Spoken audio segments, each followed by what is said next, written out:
Hey, looks like we have a few people. Welcome to the live stream Q&A. Feel free to ask any writing or storytelling questions you want right down in the comments, and I'll be sure to answer them today. Any ways to make things more scary in a horror book? In general, with any type of story when you want to immerse someone more, it really helps to get hyper specific in terms of your details, because the more specific and well picture details are, the more real it can feel. It's why I love Stephen King novels and why I think his works are so terrifying, is because he knows all these little details of the both the character that makes them feel like real human beings, or also even just the scene and the setting. And so I would say when you're describing a room, don't just describe vague things about the room we could all fit in. Talk about, like, if the room is creepy, talk about how there's a curio cabinet with a glass front that's full of these taxidermy owls that seem to watch you as you walk by. Like, that's super specific. That's a very specific image. If you just said, oh, there were some stuffed birds that seem to watch you, it's not quite as specific, doesn't feel quite as concrete and real. So really dig into the details of the image and the details of, like, what makes the setting creepy, for example, and that can really help set a mood. But likewise, if you really want to get people invested in the characters, like, really share unique details about them, like, the weird scar they got on their cheek when they were a kid because they kicked a dog. They shouldn't have, a neighbor's dog. There's a cruelty in them, and the dog responded by attacking them. Maybe that's the backstory of the bully that's coming after your main character, and stuff like that. So, like, really get detailed about that to make them feel real, and that's going to make the horror feel more real as well. How would you go about making a series? You mean like a book series? All it really is there's a couple different ways you could, like, set up a book series. One easy way is to plan for each book of the series to have its own kind of conflict, but you have, like, an overarching narrative that will be resolved by the end. For example, the Harry Potter series, it's pretty straightforward. The first one, like, each book is focused on a particular unique conflict of that particular book. First one revolves around Harry's first year at Hogwarts and involves the Sorcerer's Stone. Second one involves the mystery of the Chamber of Secrets. Third one, Prisoner of Azkaban. They have these, like, individual conflicts, but the overarching kind of arc of the series involves Voldemort. Harry knows from the first book, and in the first book, like, Lord Voldemort is gone, but he could come back, and probably will have to face him someday. And so the series progresses that overarching plot by using the individual plots of each story to kind of progress it further and further. And then the final book of the series concludes that big overarching story. So that's one way you can do it. You could also just completely not do an overarching thing. I think an overarching thing across series is good, but you can also just do individual installments that are completely isolated. Like, that's how you do, like, Agatha Christie and all of her mystery novel series is like Hercule Poirot. Each book is just another mystery, or like Sherlock Holmes books back in the day, just individual mysteries. And you just set up a concept and you keep iterating upon that concept with each one. Other ways you can do it is you can have the overarching story be pursued the entire time, but you divide it, like, in, say, 3 books. Like, so the entire conflict is, the first third of the conflict is in, book 1, second third, book 2, book 3. And it's basically like this big long novel, but you've broken it up into those kind of acts, if you will. So a lot of different ways. I think probably the easiest way, if you want to do a long one, though, is probably having some kind of overarching thing like in Harry Potter, but then each book has its own thing they're dealing with as well. And that provides you probably the most flexibility. Is there such a thing as too much dialogue? Because I love dialogue and it makes characters human. Nope, there's no such thing as too much or too little, technically. You could write a book that's just dialogue. You could write a book that's no dialogue at all. It'd be a challenge to make that work, but you could. Like, it is possible. Now, the real question is, what information needs to be conveyed in the scene you're working on? And acknowledging that dialogue and exposition are different ways of conveying information in a scene, and using them both to effectively convey whatever it is you need to convey.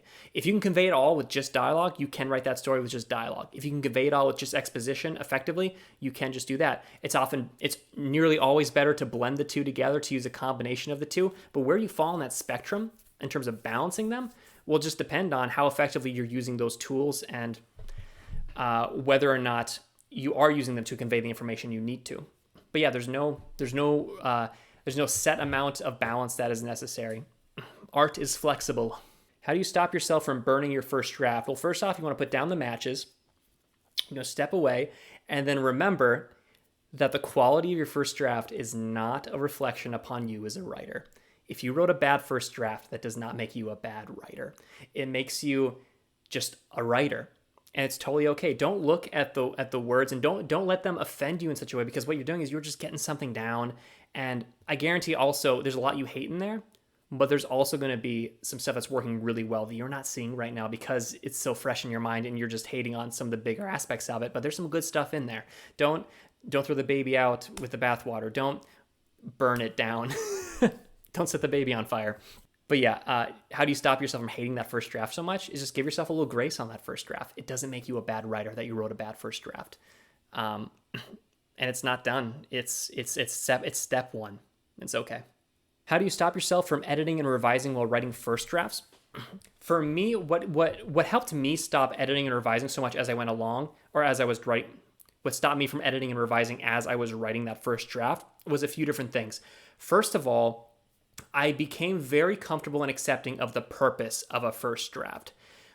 Before, I would write a first draft, and when things were messy or imperfect, I'd be like, oh, it's got to be good, though. It's got to be done. And that was because I kept imposing final draft standards upon a first draft. And so it would bother me when I saw that. But as I became more welcoming of like, no, it's just efficient to get this first draft down a little bit messy. Like if I try and edit every little sentence here, then later when I have to cut this scene and replace it with something new, I'm going to be frustrated because I spent so much time editing and polishing it when it was just going to get thrown out the door anyway. And so the better you can learn to embrace the purpose of a first draft, which is to just be kind of a messy first take and to get a feel for your story, the better you can learn to accept that, the easier it becomes to let go in terms of like being okay with the grammar not being perfect or not having just the perfect word in that first draft. So that's a really big part of it. The other thing that really helps is learning to see more in a piece of writing than just what's going wrong, and particularly grammar, what's going wrong, learning to instead see potential in what's going right. So for example, in the first draft, you should be focusing more on just getting the rough strokes of your character and their heart and their arc down on the page in that first draft. You shouldn't worry about how grammatically sound that sentence is or how precisely you've worded what they're feeling in that first sentence. Get the rough strokes of their arc, the character, the movement of the plot. And that's what you're looking for. That's what you're using to judge that first draft. And when you do that, it's much easier just to keep writing and to not overly edit it. And so those are the two things I recommend doing in order to feel more comfortable about not editing that first draft as you write. Is one, embrace the purpose of a first draft and stop judging yourself with the standards of a final draft. And then also know what you're supposed to be focusing on in the first draft, which is the broad strokes of character, plot, and starting to pay attention to what themes might be arising. Do you know good ways to catch the reader's attention, like a lead? So you're using the term lead as in like in news writing, for example, lead is kind of like that opening hook to get people to keep reading. So good ways to get readers' attention in a fiction book is to try and incorporate some tension or curiosity immediately in the story. So convey something in your first few lines that either conveys the tension of a situation the character might be in, especially kind of an internal tension can be really good. External tension also works. But either convey that or convey a little bit of a mystery. The example I always like to give is from the fantasy YA novel I'm currently revising. The opening is an approach that I think works really well, where you introduce the character, you establish some of the setting, and you introduce either tension or curiosity to the reader, are the three things I like opening lines to do. So the opening line of my fantasy YA is, Elia loved winter most of all because only in winter did his mother take him across the snowy lawn of their farmhouse to practice with fire. And what I do with that opening is it introduces the main character, Elia. He's the point of view character. We know we're out on the snowy front lawn of their farmhouse. And then the curiosity I introduce is she only takes him out in winter to practice with fire. Like, what do you mean by practice with fire? So there's a little bit of curiosity there. There's also a little bit of tension of, like, clearly he wants to do it more frequently, but she limits it. So there's tension of, like, is it dangerous? Like, why only then? And so you get a little tension, you get a little it's not really mystery, but it's just like it piques the reader's curiosity. And so those are some things you can do to really get a reader's attention, I would say, is get them curious about something or introduce some tension to get them glued to the situation. And then, yeah, like I said, I also personally like opening lines that introduce the point of view character and a little bit of the setting as well. I think it just sets the scene nicely, but that's not the only way you can introduce scenes. There's a lot of different ways, but that's the way I like. I'm not much of a reader. Do you have any good books that can evolve my world building capabilities? Yes, I would say, well, keep in mind that you can go deep into world building, or you can be like, you don't have to go crazy deep. Like, you can go full Lord of the Rings, deep lore, languages built, and entire worlds and realms created with all these different races available to you. You can go that deep, or you can keep it a little more, I don't want to say shallow because that's negative, but like you don't have to go that far. So I would say read. You could read Lord of the Rings. I think it's a little dry. Not personally a big fan of the books myself. I think they're good for the people who like it, but just not my personal taste. But N.K. Jemisin's The Broken Earth trilogy has just phenomenal world building that I think goes pretty deep. So I recommend that. I also recommend then, so that's pretty deep world building. For a little shallower world building that's still good, read Ursula K. Le Guin's A Wizard of Earthsea or any of her Earthsea books. They're children's books, and the world building only goes so deep, but it's enough. It's enough. It's consistent and it's engaging. And so those are some good ones you could read. The Earthsea series by Ursula K. Le Guin and the Broken Earth trilogy by N.K. Jemisin. They'll give you a good range of like the different ranges of world building you can have and you can pursue in your story. What books do you recommend for spooky season? Ooh, spooky season, I do recommend. I mean, I'm a big Stephen King fan, so The Shining is great. If you want them shorter, I would say The Shining is a decent length one, but it's still pretty readable. It is great. Stephen King's It is great, but it's also really long. So if you want something shorter, you could do like Dead Zone is good. Salem's Lot with vampires. That one's pretty fun. I'm not a big fan of vampires, but Salem's Lot by Stephen King is pretty fun. Other spooky stories. I don't read too many spooky stories actually, other than Stephen King novels. My wife loves, and I'm really intrigued by because I saw part of the TV series they made out of it. But Sharp Objects by Gillian Flynn, I believe, wrote it. Is very spooky, at least the TV show. And Lauren says the book is just fantastic. My wife, Lauren, says the book is fantastic, so that's probably a good one to read. How do I come up with story ideas? I'm not very creative. Story ideas can come from any number of places. The easiest place to start that a lot of writers use as the basis is they simply ask what-if questions. For example, I recently read a short story collection by Ray Bradbury called The Illustrated Man, and there's an introduction in there where he talks about how he always comes up with his story ideas from asking what-if questions. So, for example, he asks himself, what if a rocket ship full of astronauts was out in space and something went wrong, it blew up, and instead of killing the astronauts, if each astronaut were flung in different directions and they all just flew off to their deaths gradually, slowly, getting further and further away, but they maintained radio contact. And so he had that thought, like what would happen? And so he just kind of kept developing and he wrote that story. And so likewise, you can use what if scenarios for anything. Another type of what if question that's really great, I think, is to watch one of your favorite, you're watching a TV show, you're reading a book you love, and you see the story go one direction, but you ask yourself, well, what if they did it this way? Or what if this pivotal thing changed? And what you have is something they didn't do. It's an entirely new idea. And so you can kind of work off that and create your own new world to go around it and get inspiration that way. So those are that's a really easy place to start for trying to come up with story ideas, is asking yourself, what if this happened? What if this happened? What if this happened? And also think of, how can I make it worse? How can I make it more dangerous or higher stakes? And that can help you kind of fuel that idea. How do I fill long sections of travel? My characters travel between two decently long distances, but I can't fill all that space.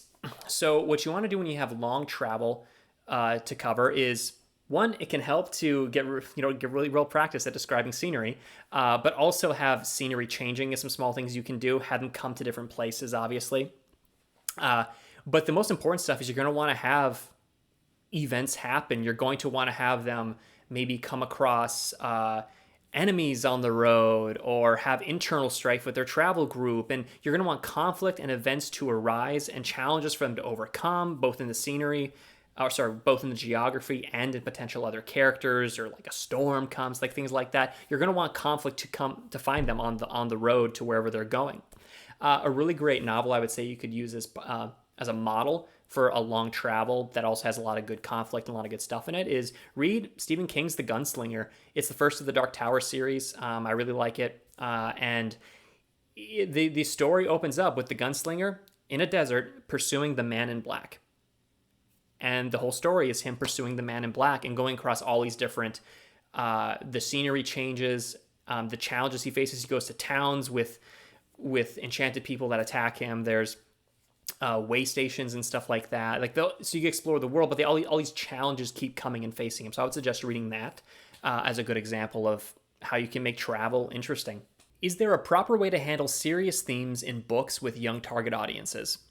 I think one of the best ways to approach having serious, complex themes with a piece of children's literature is to, first of all, don't disrespect the young audience. They can deal with pretty mature themes, even more mature themes sometimes you'll find in certain adult books. But what I would say is a great way to handle deep, mature themes in a children's piece of literature is to have the events of the story progress kind of simply in a straightforward fashion, nothing too crazy or complex. But what happens is the implications of those events, as well as making use of your well-developed characters, what you want to do is then convey complex themes and mature themes. A great example of a novel that does this really well is A Wizard of Earthsea. It is a fantastic piece of children's literature that tackles a very mature theme surrounding the self, and also an inevitable part of our own morality and things we have to accept about ourselves and our own morality. It's very mature themes, even dark in some ways, but it works great as children's literature because the actual events of the story, it's straightforward. The main character is a young wizard named Ged. He is very reckless and ambitious when he's young, but then that leads to him to make a big mistake, which unleashes this creature upon the world that's hell-bent on tracking him down and killing him. And so he spends the rest of the book running from this creature, definitely feeling more humbled, but he has to come to terms with some of the darkness in his own heart in this story. And so very simple, straightforward story, but the themes of the story and the growth the main character goes through are very deep and mature. I don't want to spoil much in this story because it's one of my favorite novels, and I would love for you to be able to experience it cold, rather than having me reveal some things in it. But this one's really good at that. Ursula K. Le Guin is really good at that kind of a thing. She also did The Farthest Shore is another one from the series that does this really well, but it does it with themes of death. Simple, straightforward narrative. The world/kingdom is in peril, and a young prince heads off with a wizard to try and figure out what's wrong and fix it. That's all that the story is about, but it explores very, very well thought out themes of death. It's fantastic. So I recommend the Earthsea series in general. It's really fantastic. And just because I love to share how much I love this series, what's really cool about it too is the fourth one. I believe it's the fourth one technically, but Tehanu by Ursula K. Le Guin. The first ones, apart from Tombs of Atwan, tend to be very male-focused and very much feed into these narratives of male heroism and stuff like that. And then Tehanu takes a mature perspective of a woman from the Tombs of Atwan. Actually, she's a young girl in Tombs of Atwan, but she's a woman in Tehanu. And it respins the world from her perspective and kind of calls out the flaws of the man-centric narratives of the previous books. And yeah, it's really fascinating. Ursula K. Le Guin's fantastic, guys. If you haven't read Ursula K. Le Guin, I highly recommend her. She died a couple years ago, and it really broke my heart. All right, everybody. Thank you all so much for coming to today's live stream. I'm going to have to stop now. But thank you for your questions. I do this every Saturday at 2 p.m. Central Time. And yeah, I hope to see you all here next week. Bring your further writing questions. I apologize if I couldn't get to yours this week, but maybe next week. So you all have a good week. And yeah, talk to you later.